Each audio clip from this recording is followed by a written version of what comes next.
एन्क्रोचमेंटचा reason काय की irrigation डिपार्टमेंटनी जे डिमार्केशन आणि हे नोटिफिकेशन करायला पाहिजे ते होत नाही. इथे पूर्ण हा गुरचरण लँड आहे. याच्यावर बघतायत किती सारे स्ट्रक्चर्स येत जाते. तहसीलदारला आणले, सर्कल अधिकारीला आणलंय, एक्सटेन्शन ऑफिसरला आणलं, ग्रामसेवकला आणलंय, पण याच्यावर काही परिणाम होत नाहीये.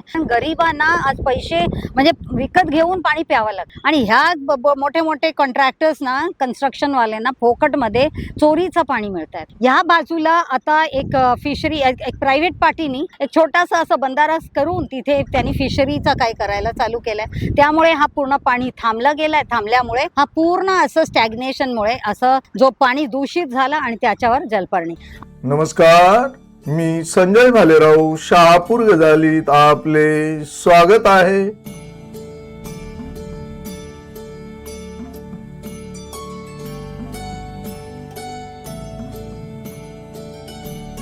मॅडम, आज आपण या ठिकाणी कुंभेरी नदीला भेट दिली आणि पाहणी केले. काय सांगाल यावर? तुम्ही नक्की काय पाहिलंय? बघा, तुम्ही दाखवू शकता की नदीची हालत कशी आहे. आज ही नदी दिसते का? याच्यावर नुसतं एक हिरवा हे चादर सारखं दिसतंय. दोन्ही बाजूला जर तुम्ही ब्रिजच्या दाखवला, इथे पण दाखवला, इथे पण, तर हा पूर्ण जो कंडिशन आज आहे हा फक्त हे दोन्ही बाजू जो कुंभेरी नदीच्या खूप सारा जो एन्क्रोचमेंट झालेला आहे. आणि एन्क्रोचमेंटचा रिझन काय की इरिगेशन डिपार्टमेंटनी जे डिमार्केशन आणि हे नोटिफिकेशन करायला पाहिजे ते होत नाही. आणि त्याच्यामुळे काय झालंय की जे वेअर हाऊस दिसत आहेत, रिसॉर्ट्स दिसत आहेत, फार्म हाऊस दिसत आहेत, हे सगळे याच्यावर तबेला आहे. या सगळ्याचा जो सांडपाणी याच्यात येतं तर नदीची हालत बिलकुल खराब झालेली आहे. आणि हा जो गाव आहे पडगा बोरिवली, आता जिथे मी उभी आहे पडगा बोरिवलीला आहे, आणि इकडे हा नदीचं पाणी भरपूर एवढा आहे की this is a not a seasonal, perennial, पूर्ण अख्खा वर्षभर पाणी राहतो. आता सुद्धा याच्यात पूर्ण भरलेला पाणी आहे. म्हणजे ह्या पाणीला आपण थोडासा जर प्युरिफिकेशन केलं आणि ह्या प्यायच्यासाठी पण आपण आरामात वापरू शकतो. कारण ह्याची उगम इथे तुम्हाला दिसते, ही जी हिल्स आहे त्याच्यातनं पाणी येते आणि असंही वाहून भातसा नदीकडे जाते. तर ही जी नदी छोटीशी नदी आहे ही कुंभारशिव, मोहनदूळ, राहूर, मग बोरिवली, पडघा असं करून ती पुढे खडवली आणि भातसाकडे जाते. म्हणजे हा जो एन्क्रोचमेंट जो वाढत चाललाय, हा एन्क्रोचमेंट कमी होतच नाही. आणि इथे पूर्ण हा गुरचरण लँड आहे. ह्याच्यावर बघतायत किती सारे स्ट्रक्चर्स येत जाते. तहसीलदारला आणलंय, सर्कल अधिकारीला आणलंय, एक्सटेन्शन ऑफिसरला आणलं, ग्रामसेवकला आणलंय, पण याच्यावर काही परिणाम होत नाहीये. आता तुम्ही बघता आमच्या सोबत इरिगेशन डिपार्टमेंटच्या सगळ्या इंजिनियर्स होते, पण कोणी काही रेस्पॉन्सिबिलिटी घ्यायला त्याने. आता इथे दाखवा ते टँकर, आता 4 टँकर गेले, आता परत एक टँकर आलाय, आता टँकरनी पाणी काढणार. आता जेव्हा इरिगेशन डिपार्टमेंटला आपण विचारतोय की ह्याची जिम्मेदारी कोणाची, हा कसं काय हे चोरी थांबत नाहीये. कारण गरिबांना आज पैसे म्हणजे विकत घेऊन पाणी प्यावं लागतंय. आणि ह्या मोठे मोठे कॉन्ट्रॅक्टर्स ना, कन्स्ट्रक्शन वाल्यांना फोकटमध्ये चोरीचं पाणी मिळत आहे. तर ही जी आपली जो आपला एक रिसोर्स आहे ही चोरीला जाते. ह्याचा कोण रिस्पॉन्सिबल आहे?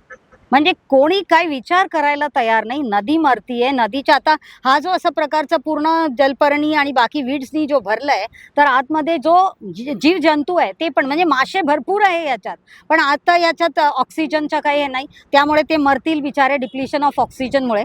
तर सर्वात आधी गरज आहे की याला आजूबाजूला करून याच्या आधी थोडासा ओपन अप करायला पाहिजे, जेणेकरून हा आपला जो आता सनलाईट पर्क्युलेशन, फोटोसिंथेसिस व्हायला पाहिजे. ह्या सगळ्यासाठी हा छोटी आपण जर विचार करून जर आपण थोडे पाऊल घातलं ना, तर आपल्या नदी व्यवस्थित आपण वाचवू शकतो. ह्या बाजूला आता एक फिशरी एक प्रायव्हेट पार्टीनी एक छोटासा असं बंधारा करून तिथे त्यांनी फिशरीचा काय करायला चालू केलंय. त्यामुळे हा पूर्ण पाणी थांबलं गेलाय. थांबल्यामुळे हा पूर्ण असं स्टॅग्नेशनमुळे असं जो पाणी दूषित झालं आणि त्याच्यावर जलपर्णी. आता तुम्ही इथे मंदिर दाखवू शकता. हा मंदिर छोटीशी होती, लोक छोट्या मंदिरमध्ये पण खूप प्रेमाने आणि सगळं हे करतात, पूजापाठ करतात. पण आज हा मंदिर एवढा वाढवला आहे की ह्याच्या पण आता आपण बघू शकतो की हे वाढवल्यामुळे परत ते घाट बांधला, घाटमुळे परत ह्याच्यावर किती तिथे घाण त्यांनी पूर्ण ते करून टाकलंय. आता देवपूजा याच्या नावाने सगळं घाण होत जातो. म्हणजे आज आपण काय करतोय? आपल्या नदींशी आपण कसं प्रकारचा व्यवहार करतोय.